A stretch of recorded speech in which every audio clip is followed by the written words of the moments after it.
Welcome students, greetings of the day. We are again here with the next lecture in the series. Let's take a quick revision of the previous lecture that we studied. There we started studying the important concepts of Income Tax Act 1961.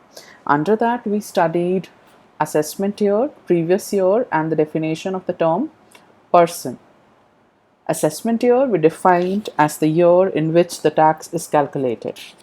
In the assessment year, we calculate the tax of the previous year. Basically, it is that year in which the tax is calculated and paid to the government. And previous year is the year in which the income is earned and the tax is paid in the next year. So that previous year in which the income is earned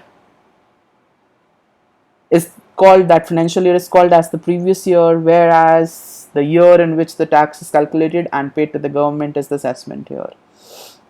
We did a lot many exercises on that, and then very important concept we studied, that is one more important thing I would like to remind, that there are few sections which are very important, like assessment year is from section 2 subsection 9 and previous year is from section 3. So you need to learn certain sections and this should be on tips.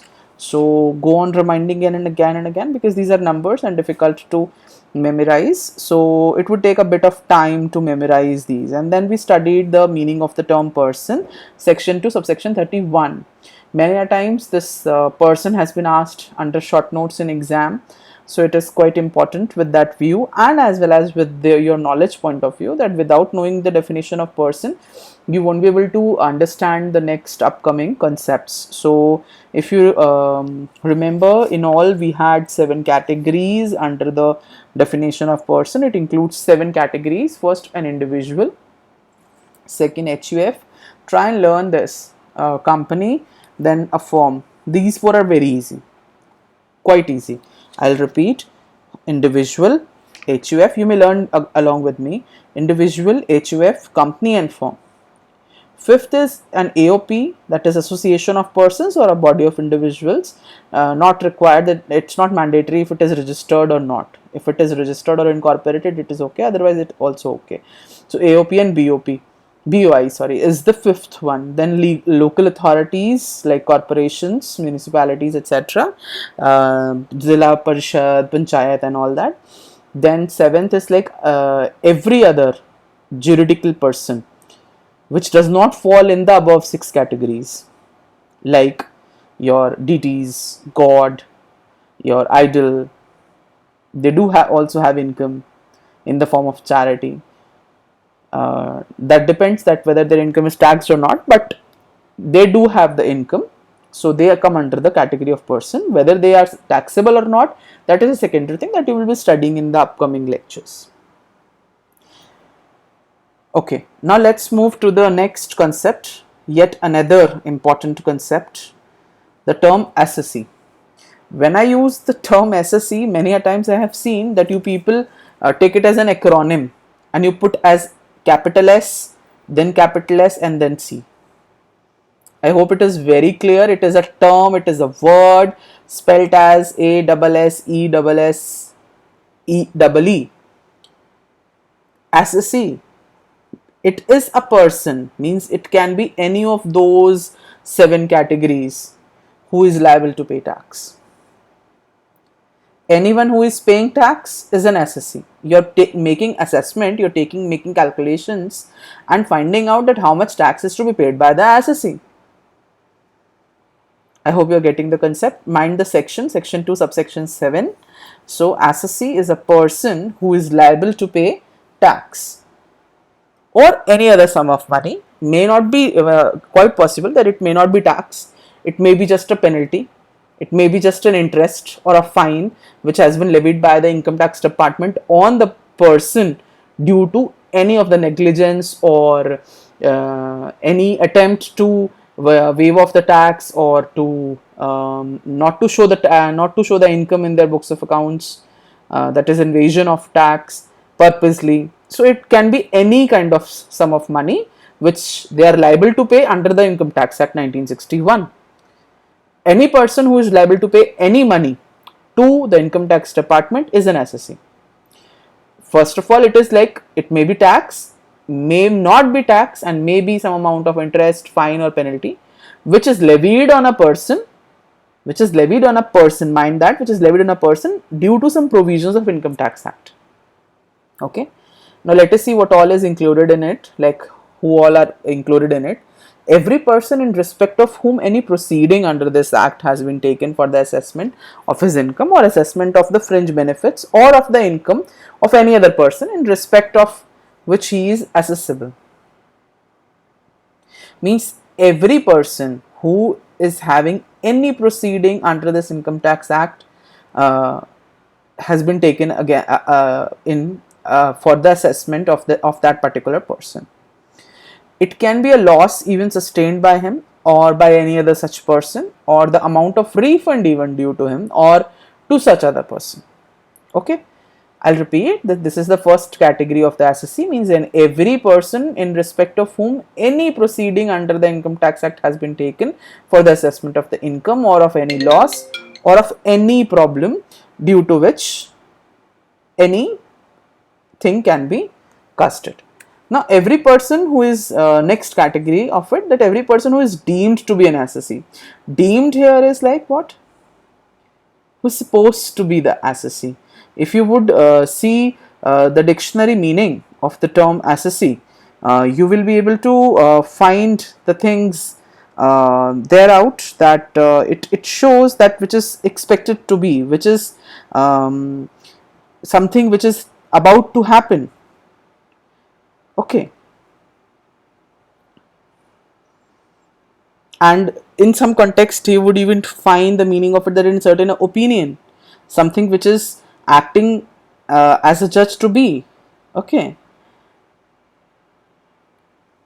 Then every person who is deemed to be an assessee under any provision of that, due to any provision in the Income Tax Act 1961, if the person is deemed to be an assessee, if he is supposed to be an assessee, every person who is deemed to be an assessee in default under any provision, by default if the person is an assessee for any reason, maybe due to some minor income of minor child or so, you will get to know this or further. Let's move ahead. Let us have a look to the types of assessee that we were talking about. First of all, a normal assessee means, in all, let me tell you first that in all there are four types that you will be studying. First is normal, second representative, third deemed assessee, then fourth your assessee in default. Okay, so let us study one by one. Now let us see first normal assessee, means any person against whom any proceedings are there under the Income Tax Act are going on, irrespective of the fact whether any tax or any other amount like it can be an interest, it can be a fine, it can be any other amount which he is supposed to pay by him. Okay, maybe that it may not be his own liability, that comes under the representative assessee, means that he may be representing someone else and is liable to pay. That is a representative assessee. So normal assessee is the one, any person against whom any proceeding is there due to the Income Tax Act and he is supposed to pay some money to the Income Tax Department.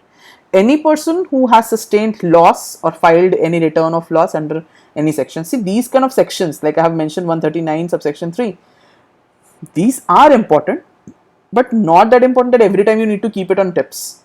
But when I talk about the meaning of assessee, section 2 subsection 7, other sections like I talked about yesterday in the previous lecture, they are very important. You should know and remember that under which section or subsection the term assessee has been defined by the government, not the government, by the Income Tax Act 1961. Okay, sorry. Normal assessee, I was telling you that it can be any amount that he is supposed to pay. On the other part, that he might be, it can be any person who has sustained any loss and had to file the return of loss. So from this point, you must be getting to know that every time when you have profit, at that time only you are not supposed to file the return. Even when you are sustaining any loss, even when you are suffering any loss, at that time also you need to file the return. And where we do have adjustments, you will be learning in the upcoming units about that how we adjust the losses. Any person by whom some amount of interest, tax, penalties payable under this act, I informed that, and any person who is entitled to refund of tax under this act due to any reason. Maybe that extra TDS has been deducted, tax deductible at source has been deducted extra, as it was suppose only 100 rupees TDS was supposed to be deducted, and due to some reason the income generation source has deducted. Maybe in case of in a salaried person, the employer; in case of any contractor, the contractee has deducted 150 rupees as TDS. So in that case, if 100 rupees is supposed to be the tax, then 50 rupees is supposed to get refunded. So any person who is entitled to refund, have the refund of tax under this act, all these four conditions come under the normal assessee. Now let us see the second category, that is representative assessee. A person may not be liable for his own income, means that for his own income he is supposed to be the first category of assessee, the normal assessee.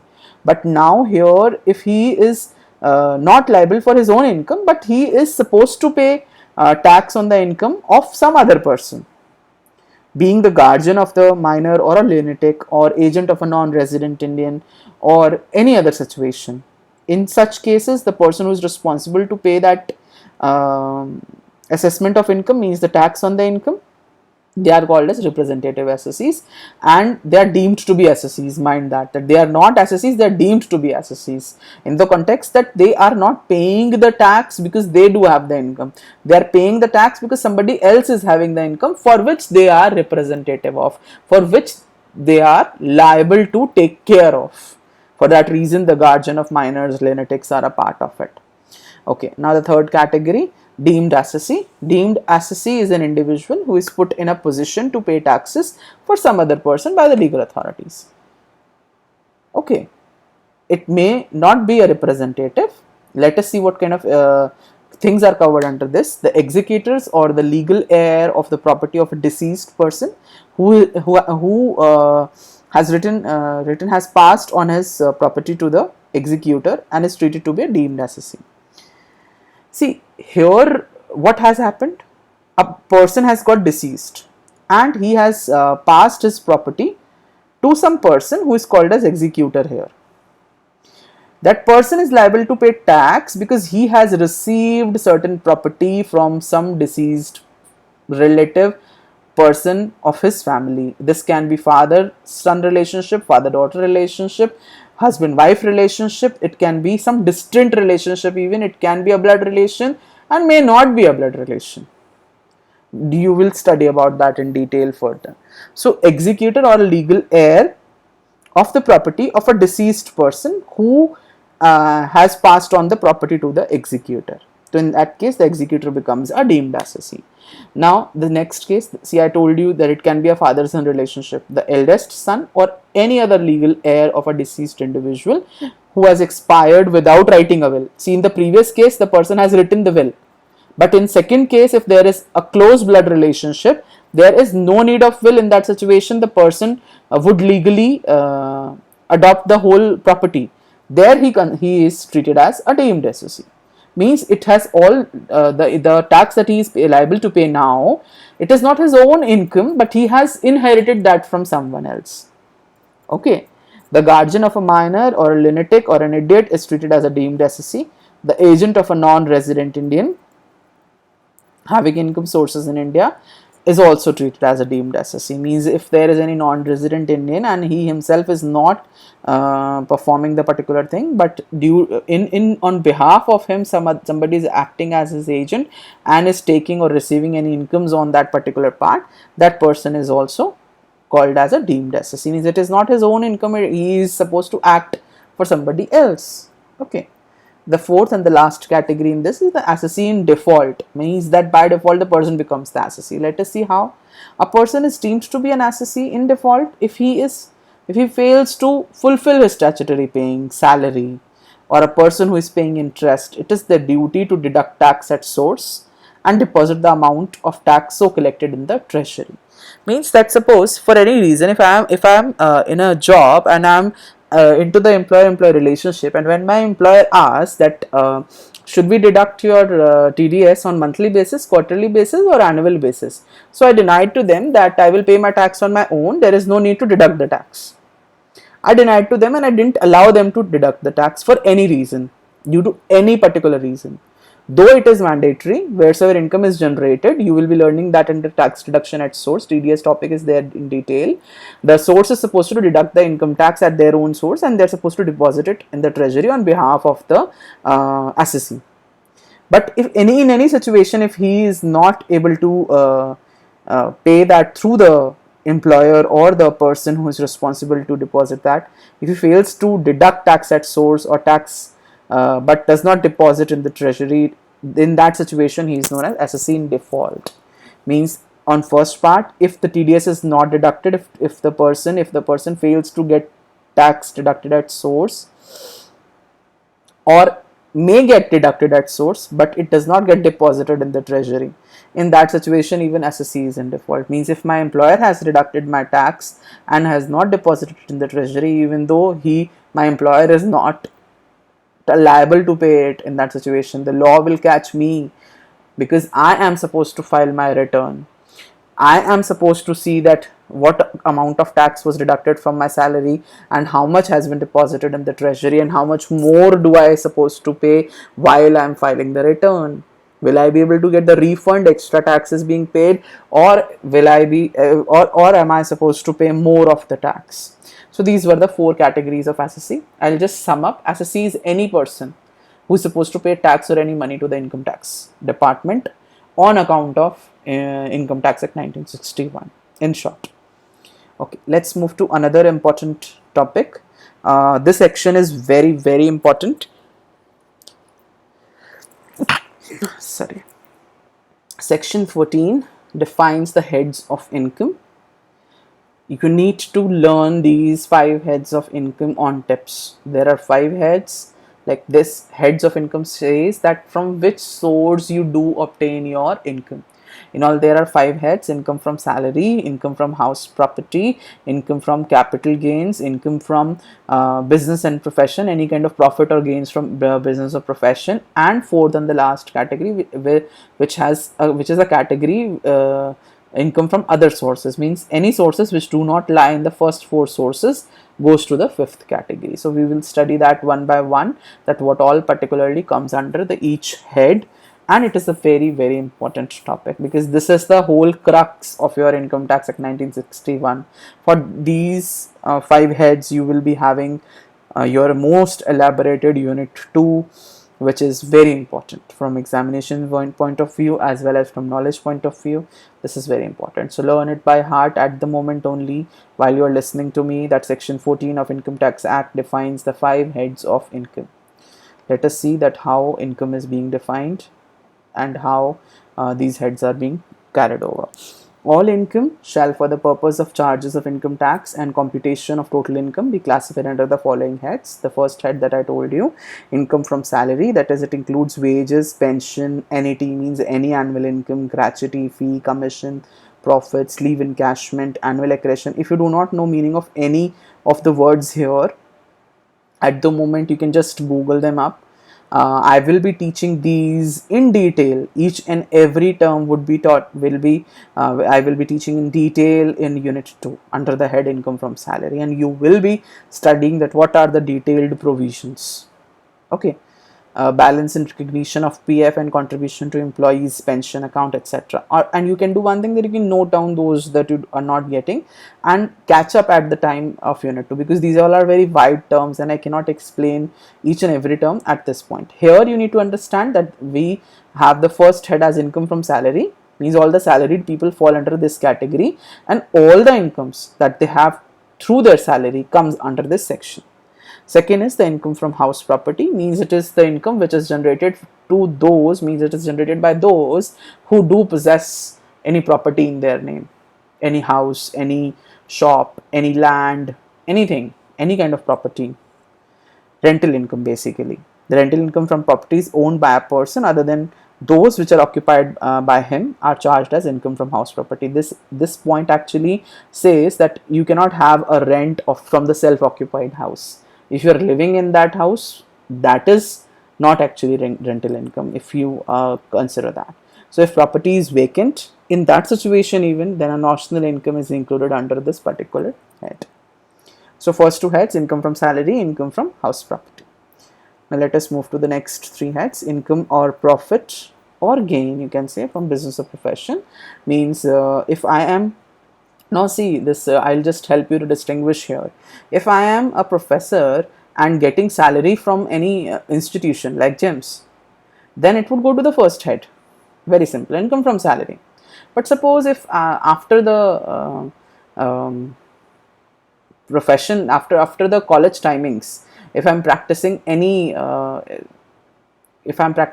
kind of academic activity, like I may be taking maybe taking some lectures for the students, or may get involved in some online teaching, or may get involved in some weekend classes, there out I'm practicing my profession.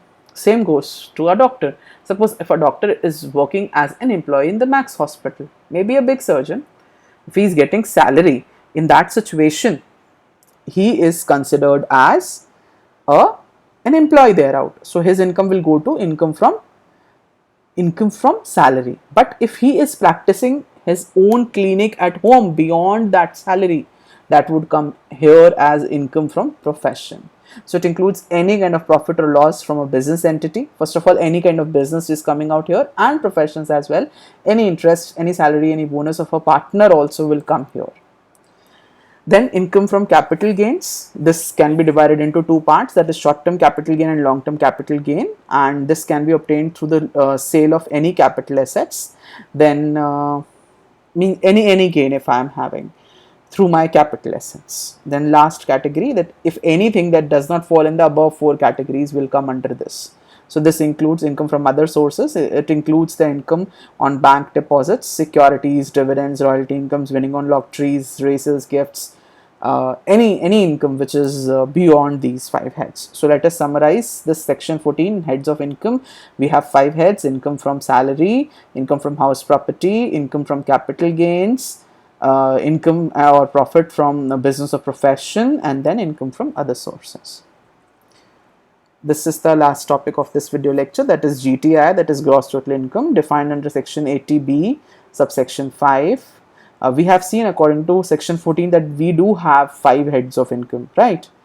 Now, the aggregate of these five heads after applying the clubbing provision and making adjustment for set off and carry forward of losses, what we obtain is called as GTI, is known as gross total income. I have written that in a equation also for you. All the five heads means salary income plus house property income plus business or profession income plus capital gain plus other income.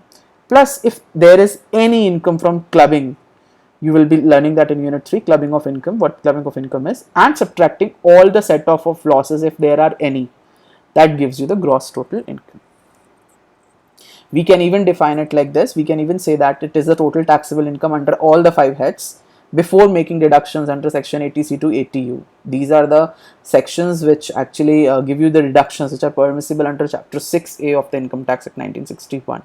You will be studying these reductions also in the upcoming parts. You're getting to know that you will be studying this also in the next upcoming parts. But I'm telling you, this is going to be interesting. You just need to keep point on that whatever I'm saying that you will be studying, you should get connected with that, and then only this particular meaning will get more clear. So any income which is taxable under the five heads after making the before making the deduction is called as gross total income, and after making the deduction it is called as total income. Very simple. In the next lecture we will be defining income and total income only, which is the very, very important topic. I would like to end it now, and if you have any doubts related to it, you may write to me at rashigupta.gn@jagannath.org. Thank you so much. Bye. Take care.